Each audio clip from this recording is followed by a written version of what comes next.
नमस्कार दोस्तों, राजस्थान प्रदेश के बेरोजगार युवा, गरीब किसान, गरीब महिला, गरीब छात्र और राजस्थान प्रदेश वासियों को बहुत ही बड़ी खुशखबरी मिली है। तो आगे बढ़ने से पहले इस वीडियो को एक छोटा सा लाइक कर दीजिए और वीडियो को आप राजस्थान से कहां से देख रहे हैं कमेंट में जरूर बताएं। वित्त मंत्री दिया कुमारी 8 फरवरी को करेगी राजस्थान का बजट पेश। 20 सालों का बदलेगा इतिहास। देश की मोदी सरकार ने अपना अंतरिम बजट पेश कर दिया है और अब राजस्थान की सरकार भी अपना बजट पेश करेगी। बता दें कि इस साल राजस्थान में विधानसभा चुनाव हुए हैं और यहां पर भाजपा की सरकार बनी है। ऐसे में अब सबकी नजरें यहां पर टिकी है। इसका एक कारण यह भी है कि इस बार 20 सालों में पहली बार कोई स्वतंत्र रूप से वित्त मंत्री बजट पेश करेगा। इससे पहले 20 सालों तक वित्त मंत्री के रूप में खुद सीएम ही बजट पेश कर रहे थे, कभी गहलोत तो कभी वसुंधरा राजे। ऐसे में इस बार स्वतंत्र रूप से बनी वित्त मंत्री दिया कुमारी बजट पेश करेगी। बता दें कि दिया कुमारी 8 फरवरी को पहला बजट पेश करेगी। आयुष्मान कार्ड योजना के लिए आप पात्र है या नहीं, इस तरह से कर सकते हैं पता। देश में केंद्र से लेकर प्रदेश की सरकारें तक कई ऐसी योजना चला रही है जिससे कि लोगों को स्वास्थ्य का लाभ मिल सके। ऐसी ही योजना है आयुष्मान भारत प्रधानमंत्री जन आरोग्य योजना, मुख्यमंत्री योजना। इस योजना में जो लोग पात्र होते हैं उनके आयुष्मान कार्ड बनाए जाते हैं, जिसके बाद कार्ड धारक सूचीबद्ध अस्पताल में अपना 5 लाख रुपए तक का मुफ्त इलाज करवा सकता है। ऐसे में आज जानेंगे कि हम कैसे अपनी पात्रता चेक कर सकते हैं। पात्रता ऐसे चेक कर सकते हैं, इसके लिए आपको सबसे पहले योजना की आधिकारिक वेबसाइट पर जाना है। वेबसाइट पर जाने के बाद कई विकल्प नजर आएंगे। आपको यहाँ दिए गए MILGBL वाले विकल्प पर ही क्लिक करना है। पीएम किसान की 16वीं किस्त का लाभ आपको मिलेगा या नहीं, इस तरह से चलेगा। आपको भी पता करना है ये काम। देश में किसानों के लिए भारत सरकार प्रधानमंत्री किसान सम्मान निधि योजना का संचालन कर रही है। पात्र किसानों को 3 अलग अलग किस्तों में 2-2 हजार रुपए दिए जाते हैं और इस तरह किसानों को सालाना 6,000 रुपए की आर्थिक मदद दी जा रही है। ऐसे में अब तक 15 किस्तें आ चुकी है और अब 16वीं किस्त आने को है। तो आप भी जान सकते हैं कि आपको ये किस्त मिलेगी या नहीं। किस्त के लिए ये स्टेप चेक करें। इसके लिए आपको सबसे पहले योजना की आधिकारिक वेबसाइट पोर्टल पर जाना है। इसके बाद आपको यहाँ नाउ योर स्टेटस वाले ऑप्शन पर क्लिक करना है। अब आपको यहाँ पर अपना रजिस्ट्रेशन नंबर भरना है। फिर आपको यहाँ पर स्क्रीन पर कैप्चा कोड दिखेगा जिसे भरे। इसके बाद आपको गेट OTP पर क्लिक करना है, जिसके बाद OTP आएगा। फिर इस OTP को दर्ज करें, जिसके बाद सबमिट पर क्लिक करें। इसके बाद आपको यहाँ पर आना स्टेटस नजर आएगा। आपको यहाँ पर चेक ये करना है कि KYC पात्रता और लैंड सीडिंग के आगे स्टेटस में क्या लिखा है। दरअसल अगर KYC पात्रता और लैंड सीडिंग या इनमें से किसी एक के भी नाम आगे लिखा है तो इसका मतलब होता है कि आपका ये काम अधूरा है, जिसके कारण आप किस्त से वंचित रह सकते हैं। ब्यूरोक्रेसी के सामने बेबस हो चुके हैं राजस्थान के सीएम टीकाराम जूली। बोले भगवान से डरने की जरूरत। राजस्थान विधानसभा में नेता प्रतिपक्ष टीकाराम जूली शनिवार को मुख्यमंत्री भजनलाल शर्मा पर बरस पड़े। उन्होंने तंज कसते हुए कहा, सीएम भगवान से डरने की बात कहते हैं, इसका मतलब यह है कि मुख्यमंत्री असहाय है और ब्यूरोक्रेसी के सामने बेबस हो चुके हैं। भगवान से डरने की बात कहना तो अपने आप को बेबस बताना है। टीकाराम ने कहा, प्रदेश की भाजपा सरकार दिल्ली सरकार है और हर फैसले के लिए दिल्ली के इशारे का इंतजार करती है। इसका एक उदाहरण AAG की नियुक्ति अब तक नहीं होना है। राजस्थान से सोनिया गांधी को राज्यसभा भेजने की तैयारी। भाजपा राठौड़ और पूनिया पर लग सकता है दाव। राजस्थान में 3 राज्यसभा सीटों के लिए 27 फरवरी को मतदान होगा और ऐसे में भाजपा और कांग्रेस दोनों ही इसकी तैयारी में जुट गई है। वैसे इस बार भाजपा के पास बहुमत है तो यह तो तय है कि 2 सीटों पर भाजपा की जीत होगी और 1 सीट पर कांग्रेस की जीत होगी। वैसे आपको बता दें कि राजस्थान से राज्यसभा में भाजपा से भूपेंद्र यादव से OBC वर्ग से आते हैं। डॉक्टर किरोड़ी लाल मीणा जो ST वर्ग से हैं। वहीं कांग्रेस के सांसद पूर्व प्रधानमंत्री डॉक्टर मनमोहन सिंह है, जिनकी सीटें खाली होगी।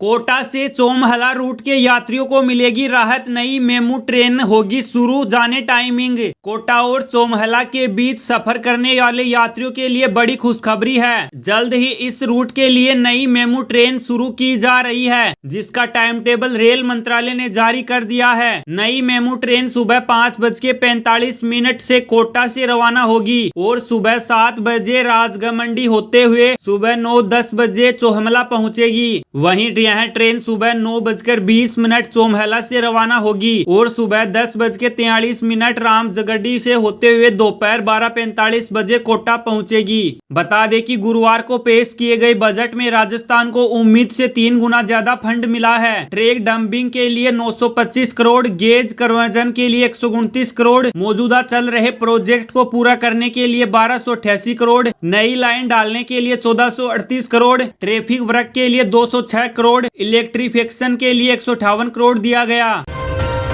ERCP राष्ट्रीय परियोजना घोषित, प्रताप पाकड़ ने PM को खून से लिखा पत्र, 40 सालों का सपना पूरा। पूर्वी राजस्थान नहर परियोजना को राष्ट्रीय परियोजना घोषित करने और राजस्थान व मध्य प्रदेश के मध्य जल बंटवारे पर सहमति को लेकर सपोटरा के भाजपा नेता ने PM नरेंद्र मोदी को अपने खून से पत्र लिखा है। खून से पत्र लिखकर भारत के प्रधानमंत्री नरेंद्र मोदी को 13 जिलों को ERCP परियोजना को राष्ट्रीय योजना घोषित करने पर आभार जताया है। पत्र में लिखा कि सवाई माधोपुर विधायक डॉक्टर किरोड़ी लाल मीणा के 40 साल संघर्ष में 13 जिलों में चंबल का पानी लाने का सपना था।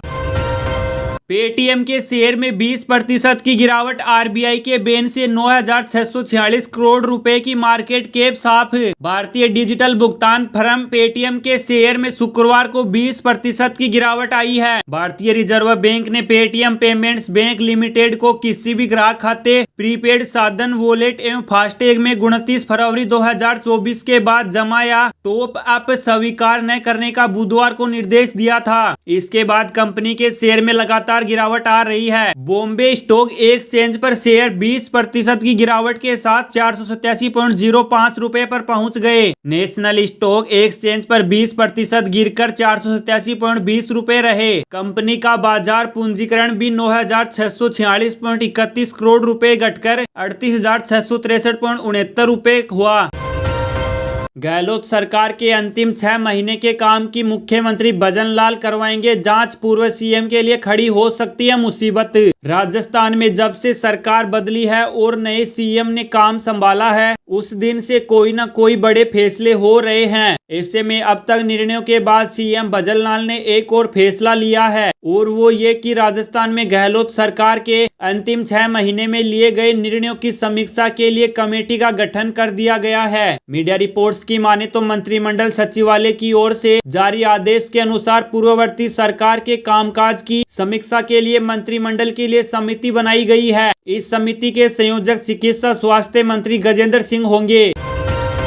अब मिलेगी 1 करोड़ घरों को हर महीने 300 यूनिट फ्री बिजली, सरकार ने कर दिया बड़ा ऐलान, जाने इसे लगवाने की प्रोसेस। वित्त मंत्री निर्मला सीतारमण ने अंतरिम बजट पेश कर दिया है और इसके साथ ही 300 यूनिट बिजली फ्री में देने का ऐलान भी कर दिया है। ये बिजली देश के 1 करोड़ घरों में लगेगी। वित्त मंत्री के अनुसार देश के 1 करोड़ घरों में 300 यूनिट फ्री में सोलर बिजली दी जाएगी। जानकारी के अनुसार देश में प्रधानमंत्री नरेंद्र मोदी सोलर एनर्जी को लेकर काफी बात पर एक ही है। ऐसे में अब सूर्योदय योजना शुरू की गई है। इसके तहत 1 करोड़ लोगों के घरों में सोलर रूफटॉप सिस्टम लगाया जाएगा। इस स्कीम की बदौलत 1 करोड़ लोगों को अपने घर की बिजली का बिल कम करने का मौका मिलेगा। बता दें कि मोदी ने कहा था कि हमारी सरकार 1 करोड़ घरों पर रूफटॉप सोलर लगाने के लक्ष्य के साथ प्रधानमंत्री सूर्योदय योजना शुरू करेगी। इससे गरीब और मिडिल क्लास का बिजली बिल तो कम होगा ही, साथ ही भारत ऊर्जा के क्षेत्र में आत्मनिर्भर भी बनेगा। प्रधानमंत्री सूर्योदय योजना के तहत 1 करोड़ घरों में रूफटॉप सोलर सिस्टम लगेंगे।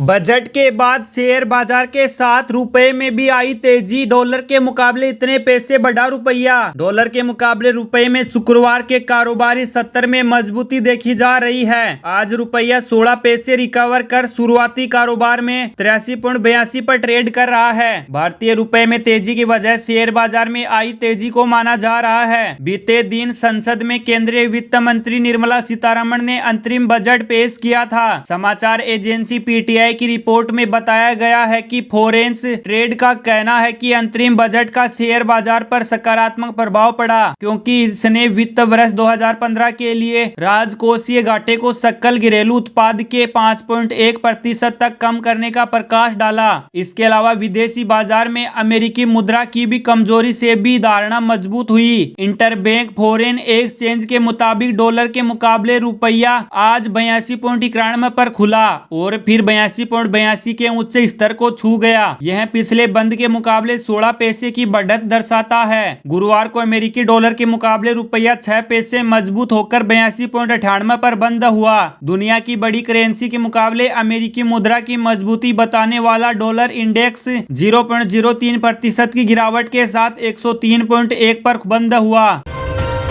जयपुर लिटरेचर फेस्टिवल में पहले ही दिन पहुंचे सचिन पायलट, देखने को उमड़ी भीड़। राजस्थान की राजधानी जयपुर में हर साल लिटरेचर फेस्टिवल का आयोजन होता है और इस बार भी जयपुर में इसका आगाज हो चुका है। बता दें कि 1 फरवरी से इसकी शुरुआत हो चुकी है और 5 फरवरी यानी 5 दिनों तक यह चलने वाला है। यह फेस्टिवल दुनिया के सबसे बड़े लिटरेचर फेस्टिवल के तौर पर माना जाता है। बता दें कि इस आयोजन में देश के बड़े बड़े लेखक, कवि, पत्रकार, संगीतकार के साथ कई लोग शामिल होते हैं। ऐसे में पहले ही दिन 1 फरवरी को कई बड़ी हस्तियां जैसे गुलजार, अजय जडेजा, रघुराम राजन, एस.वाई. कुरैशी जैसे लोग शामिल हुए।